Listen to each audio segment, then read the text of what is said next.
Alright y'all, welcome back to the channel and to some more waterfowl testing, and today we've got a rather interesting combo to try out and I don't really know what we're gonna see. I've got decent hopes for it, but it could also kind of go sideways as well and completely ruin our pattern considering what the shell and choke combo actually is, but who knows, we'll see. Both this shell and these type of chokes have shown us good results in the past, so there's definitely the potential to see another good pattern here. But for the shells we're running today, I brought out some of these, the Winchester Xpert Waterfowl shells. They are a 12 gauge, 3-inch, 1 1/4 ounce payload of steel number 2s, moving about 1400 feet per second. For steel waterfowl stuff in general, the Winchester stuff is probably some of the more consistently patterning stuff out there. These have shown us numerous perfectly solid results, so I know these shells are capable of getting good patterns, but we'll see how they do through today's choke. But for today's setup, I brought out my Mossberg 835 Ulti-Mag. It's got a 28-inch barrel on it, but for that choke, we've got a Patternmaster Black Mamba in here. It's a 690 constriction, and we'll talk more about that here in a second, but the Black Mamba is kind of Patternmaster's do-all choke. You can run turkey loads, buckshot loads, steel waterfowl stuff through it, and it's supposed to do well with a variety of stuff, and it usually does, including waterfowl stuff, but we have not tested any steel stuff through this choke in the 835 yet. And it's interesting because it's a 690 constriction, which is quite a bit tighter than what a lot of people think of for steel in the first place. But if you don't know, the 835 bore is overbored to a 10 gauge diameter inside. So we've got essentially a 10 gauge bore going to a pretty tight choke right at the end. Comparable wise, it's a lot of constriction right here. So is that gonna actually just ruin our pattern, or is it really gonna like it just because of the Black Mamba choke? I have no idea what we're gonna see, but it's a pretty interesting combo that could work or could be terrible, so we'll see what happens. But as for today's test, everything is set up the same as usual. I've got a duck target at 40 yards and the chrono so we can get our velocity. So let's get you guys a view of that target. We'll take our shot and we'll see what this combo is able to give us down at 40 yards and see if it actually works well together or if it's just a combination of too many oddball things, too much constriction, or whatever the case would be, and it completely ruins the pattern. I don't know what we're gonna get, but let's take our shot and see what happens.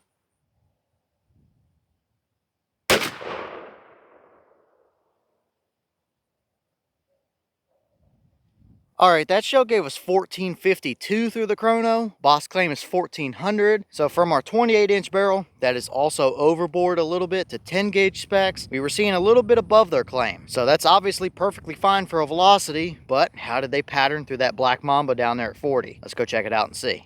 Alright, so now we're down here at our 40-yard paper, and we definitely saw some pretty nice looking results here, that's for sure. Right off the bat, yes, we definitely do have a dead duck. There's at least 3 of them right through the body there, so he probably would have come down. However, you can obviously see our pattern was just a touch high. It's probably due to the little bit higher velocity that those shells have, but I suppose it could have potentially been me as well. Either way, it's a very nice pattern still. You've got a lot of pellets right through the main core area of your pattern. It's a nice even spread of them as well, so no major voids or anything. The only kind of noticeable void I see is right in front of that duck's head, just to the left there. There's a spot that doesn't have any pellets in it, but it's not big enough to where a duck could fly through it. We did string a couple pellets around the bottom edge over here, but nothing too major there. It doesn't really start getting any kind of splotchiness in it until you get all the way to the very outskirt edges of the pattern, which is to be expected. If that pattern was centered up a little bit better, that entire duck paper would be covered in pellets left to right. So that's a very nice duck pattern, no doubt about it. And for some people, it might even be a touch on the tighter side as well. If it was centered up a little better, we would definitely have a lack of pellets at the bottom of the paper and at the top of the paper as well, so you wouldn't have covered the entire pattern board here either. It's not so tight that it's unusable, but I would say if you're shooting that at 15-20 yards or so, it might get a little bit tight on you sometimes. But if you're in a mid to longer range setup, you know, 30 yards and over, that's about perfect in my opinion. You're going to be hitting the duck with a good number of pellets no matter where he is in the pattern. And at that kind of velocity, it's going to carry plenty enough energy to 40 yards to do the job. So once again, the Black Mamba does pretty well with waterfowl loads as well. I was concerned coming into it with a 3-inch steel shell going down an overboard barrel, constricting to a 690 choke right at the end. I mean, 690 in an 835 is technically a turkey choke constriction. And in a lot of 12 gauges, that's at least a full choke, if not an extra full, depending on what brand and model shotgun you have. So overall, I think it did perfectly fine for what it is, all things considered. I wouldn't hesitate to waterfowl hunt with that kind of pattern at all. Nice even spread, nothing major wrong with that whatsoever. I just wish we had it centered up a little bit better, but that's no big deal. That's why we use the target backers like that. So no real complaints from me on that one. That would work all day long, and I think it definitely did all right considering our concerns coming into it, that's for sure.